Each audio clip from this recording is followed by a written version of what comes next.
Hi friends, എല്ലാവർക്കും നമസ്കാരം. അപ്പോൾ ഇന്ന് ഞാൻ പറയാൻ പോകുന്നത് നമ്മൾ ഈ കെട്ടിപ്പിടിക്കുന്ന സമയത്ത് എന്നുവെച്ചാൽ സ്ത്രീയും പുരുഷനും തമ്മിൽ കെട്ടിപ്പിടിക്കുന്ന സമയത്ത് എങ്ങനെ സ്ത്രീക്ക് നല്ല മൂഡ് വരുത്തുന്ന രീതിയിൽ നമുക്ക് കെട്ടിപ്പിടിക്കാം, ചുംബിക്കാം, അങ്ങനെയൊക്കെയുള്ള കാര്യങ്ങൾ സ്ത്രീക്ക് നല്ല മൂഡ് വരുന്ന രീതിയിൽ, പെട്ടെന്ന് മൂഡ് വരുന്ന രീതിയിൽ എങ്ങനെ ചുംബിക്കുകയും കെട്ടിപ്പിടിക്കുകയും ഒക്കെ ചെയ്യാവുന്നതാണ് ഇന്ന് നമ്മൾ ഡിസ്കസ് ചെയ്യുന്നത്. അപ്പോൾ പല സാഹചര്യത്തിലും നമ്മൾ കെട്ടിപ്പിടിക്കുകയും ഉമ്മ വെക്കുകയൊക്കെ ചെയ്യുമല്ലോ. ഇതിപ്പോൾ ഞാനിപ്പോൾ പറയുന്നത് നമ്മൾ ഈ സെക്സ് ചെയ്യുമ്പോൾ നമ്മൾ കെട്ടിപ്പിടിക്കുന്ന സമയത്തുള്ള കാര്യമാണ് ഞാൻ പറയുന്നത്. അപ്പോൾ ആദ്യമായിട്ട് പറയാനുള്ള ഇതാണ്, വൃത്തിയുടെ കാര്യമാണ്. എന്ന് വെച്ചാൽ നമ്മളിങ്ങനെ കിസ് ചെയ്യുന്ന സമയത്ത് ഇപ്പോൾ വായിക്കകത്തുനിന്നൊരു ബാഡ് സ്മെല്ല് വരിക, അതേപോലെ കഴുത്തിൻ്റെ ഭാഗത്ത് ഒരു വിയർപ്പിൻ്റെ കൂടുതൽ ഒരു ബാഡായിട്ടുള്ള സ്മെല്ല് വരിക. അപ്പം അവിടെ നല്ല വൃത്തി ഉണ്ടായിരിക്കണമെന്നാണ് ആദ്യം നമ്മൾ മനസ്സിലാക്കേണ്ടത്. എല്ലാവരും ഇതൊക്കെ ശ്രദ്ധിക്കുന്നുണ്ട് ഇപ്പം, എന്നാലും ഞാനിതൊന്ന് പറഞ്ഞതേ ഉള്ളൂ. അപ്പോൾ കെട്ടിപ്പിടിക്കുന്ന സമയത്ത് സ്ത്രീയെ സംബന്ധിച്ച് അവർ കൂടുതൽ ഇഷ്ടപ്പെടുന്നത് ഇച്ചിരി ടൈറ്റായിട്ട് കെട്ടിപ്പിടിക്കുന്നതാണ് ഇഷ്ടം. അതുപോലെ തന്നെ ആദ്യമായിട്ട് കെട്ടിപ്പിടിക്കുന്ന നമ്മൾ നിന്നുകൊണ്ട് കെട്ടിപ്പിടിക്കണം. നിന്നുകൊണ്ട് ഇച്ചിരി ടൈറ്റായിട്ട് കെട്ടിപ്പിടിച്ച് ഇങ്ങനെ ചേർത്ത് വെക്കുന്നതാണ് എപ്പോഴും സ്ത്രീക്ക് നന്നായിട്ട് എൻജോയ് ചെയ്യാൻ പറ്റുന്നത്. അതിനുശേഷം നമുക്ക് ചെവിയുടെ ഭാഗത്ത്, കഴുത്തിൻ്റെ ഭാഗത്തൊക്കെ നന്നായിട്ട് ചുംബിക്കാം. എന്നുവെച്ചാൽ ചെറുതായിട്ടൊന്ന് ചെവിയുടെ ആ താഴ്ഭാഗത്തൊക്കെ ഒന്ന് കടിക്കുക.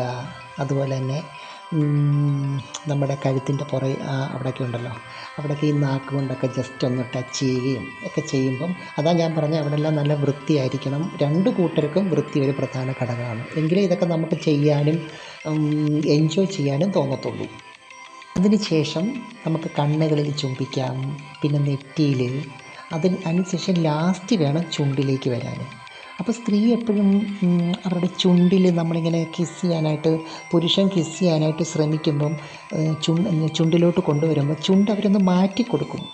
അവർ പെട്ടെന്ന് ചുണ്ടിങ്ങനെ തരാത്ത രീതിയിലൊക്കെ മാറ്റിക്കും. അതൊക്കെ സ്ത്രീക്കൊരു പ്രത്യേക ഒരു ഇഷ്ടമാണ്.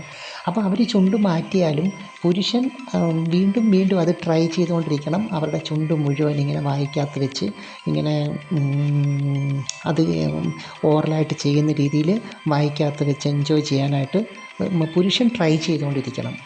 അങ്ങനെ ട്രൈ ചെയ്യുന്നത് സ്ത്രീക്കൊരു പ്രത്യേക മൂഡുണ്ടാക്കും.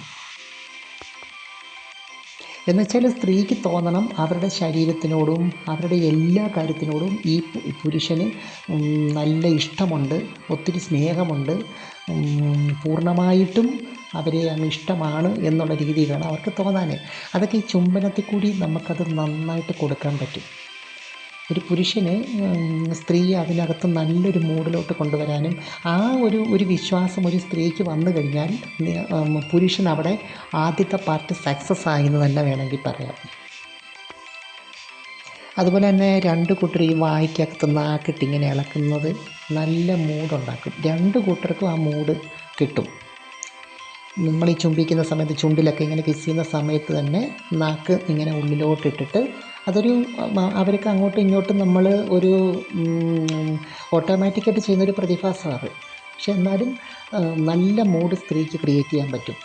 ശരിക്കും പറഞ്ഞാൽ നല്ല നനവുണ്ടാവും.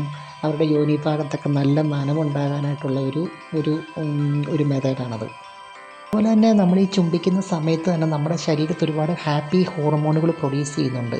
സെറോട്ടോണിൻ, ഡോപ്പാമൈൻ, അതുപോലെ തന്നെ ഓക്സിറ്റോസിൻ പോലുള്ള നല്ല ഹോർമോണുകൾ, ഹാപ്പി ഹോർമോണുകൾ പ്രൊഡ്യൂസ് ചെയ്യുകയും അതുപോലെ പുരുഷനെ സംബന്ധിച്ചിടത്തോളം ഈ ഹോർമോണുകൾ ടെസ്റ്റോസ്റ്ററോൺ ഹോർമോണിനെ ബൂസ്റ്റപ്പ് ചെയ്യുകയും ചെയ്യും. അപ്പോൾ പുരുഷനും നല്ലതാണ്. പുരുഷന് നല്ല ഇറക്ഷൻ കിട്ടുകയും നല്ല രീതിയിലുള്ള ഒരു സെക്സ് ചെയ്യാനായിട്ട് അവന് തയ്യാറെടുക്കുകയും ചെയ്യാം. അപ്പോൾ ചുംബനം എന്ന് പറഞ്ഞാൽ നമ്മൾ ശരിക്കും പറഞ്ഞാൽ ഇതിനകത്ത് ഏറ്റവും ബെസ്റ്റായിട്ടുള്ളൊരു ഒരു പ്രധാനപ്പെട്ട ഭാഗമാണ് ലൈംഗികതയിൽ ചുംബനം എന്ന് പറയുന്നത്. അത് രണ്ട് കൂട്ടർക്കും. അതുകൊണ്ട് അതൊരു കലാപരമായിട്ട് തന്നെ അത് ചെയ്യണമെന്നുള്ള വളരെ ക്ഷമയോടുകൂടി അത് ആസ്വദിച്ച് ധൃതിയൊന്നും വെക്കാതെ അത് ചെയ്യുമ്പോൾ രണ്ട് കൂട്ടർക്ക് നല്ല രീതിയിലുള്ള ഒരു സെക്സ് എൻജോയ് ചെയ്യാൻ കഴിയും. അതുപോലെ തന്നെ ഈ ചുണ്ടുകൊണ്ട് ചുംബിക്കുമ്പോഴേ ഈ കൈ കൊണ്ട് വെറുതെ ഇരുന്നാൽ പോരാ കേട്ടോ. ഈ കൈ കൊണ്ട് ചുമ്മാതെ ഇരുന്നാൽ പോരാ. കൈ കൊണ്ട് എവിടെയൊക്കെ പിടിക്കാമോ അവിടെയൊക്കെ നല്ല രീതിയിലൊക്കെ ഇച്ചിരി ഒരു ഫോഴ്സോടു കൂടി പിടിക്കുന്നതാണ് സ്ത്രീക്ക് കുറച്ചുകൂടി ഇഷ്ടം. പ്രത്യേകിച്ച് ഈ ബട്ടക്സ് ഭാഗത്തൊക്കെ ഒരിച്ചിരി നന്നായിട്ട് അമർത്തി പിടിക്കുമ്പോൾ അവർക്കൊരു വല്ലാത്ത റിലാക്സേഷനും വല്ലാത്തൊരു മൂഡും തോന്നും. ഇത്രയും നേരം നമ്മൾ കുറച്ച് നേരം നമ്മൾ ഫേസ് ടു ഫേസ് നിന്ന് കിസ് ചെയ്തു. ഇനി എന്താ വേണം? ഇനി സ്ത്രീയുടെ പുറകിൽ പുരുഷൻ നിന്നിട്ട് ആ കഴുത്തിൻ്റെ ഭാഗത്ത് അതുപോലെ തന്നെ ഒക്കെ നന്നായിട്ട് കിസ് ചെയ്യുക. ആ സമയത്ത് കൈ എവിടെയൊക്കെ പിടിക്കുമെന്ന് ഞാൻ പറയേണ്ട കാര്യമില്ലല്ലോ.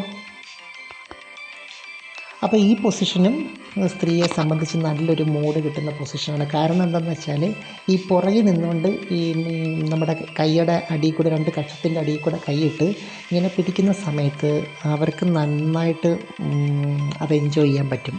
അതുപോലെ തന്നെ പുരുഷനെ സംബന്ധിച്ചിടത്തോളം അവർക്ക് രണ്ട് കൈയും നന്നായിട്ട് ടൈറ്റാക്കിക്കൊണ്ടൊക്കെ അവിടെ നന്നായിട്ടതിനെ താലോലിക്കാനും അതിനെ എടുത്ത് നല്ല രീതിയിൽ അത് പിടിക്കാനും പറ്റും. ആ പിടുത്തം ശരിക്കും പറഞ്ഞാൽ ശരിക്കും സ്ത്രീ എൻജോയ് ചെയ്യുന്നുണ്ട്, നല്ലൊരു മൂഡാക്കുകയും ചെയ്യും. അതുപോലെ തന്നെ കൈകൊണ്ട് ചെയ്യുമ്പോഴേ ഈ കാല് വെറുതെ ഇരുന്നാൽ പോരാ കേട്ടോ.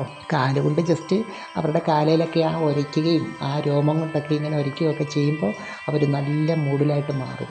പിന്നെ ബാക്കി കാര്യങ്ങളൊക്കെ ചെയ്യാൻ അറിയാമല്ലോ. അപ്പോൾ കൂടുതലായിട്ട് നമുക്ക് ഇതിനെപ്പറ്റി കൂടുതലായിട്ട് നമുക്ക് വേറൊരു വീഡിയോ കൂടി ഞാൻ പറയാം കേട്ടോ. അപ്പം ഈ സെക്സ് എന്ന് പറയുന്നത് അതുമായിട്ട് നമുക്ക് ഒഴിച്ചുകൂടാൻ പറ്റാത്തൊരു കാര്യമാണ് ഈ സെക്സ് എന്ന് പറയുന്നത്. അപ്പോൾ അതുമായിട്ട് ബന്ധപ്പെട്ട് ഒരുപാട് പ്രശ്നങ്ങൾ ഞാൻ ഈ സൈക്കോളജി ഫീൽഡിലായതുകൊണ്ട് തന്നെ എനിക്കറിയാം ഒത്തിരി പേർക്ക് സെക്സ് പരമായിട്ടുള്ള പ്രശ്നങ്ങൾ കൊണ്ട് അവരുടെ ലൈഫിനെ വല്ലാതെ നെഗറ്റീവായിട്ട് ബാധിക്കുന്നുണ്ട്.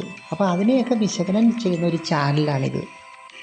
നമുക്ക് എല്ലാവരോടും തുറന്ന് പറയാൻ പറ്റാത്ത കാര്യങ്ങൾ. അപ്പം നിങ്ങൾക്കുള്ള കമൻസുകളൊക്കെ നിങ്ങൾ ഇതിനകത്ത് നിന്ന് ചെയ്യുവാണെങ്കിൽ എൻ്റെ ആ ഒരു എക്സ്പീരിയൻസ് വെച്ചുകൊണ്ടുള്ള മറുപടിയൊക്കെ ഞാൻ ഇതിനകത്ത് തരുന്നതായിരിക്കും.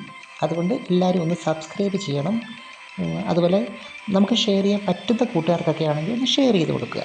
Okay, thanks for watching. See you next time. By.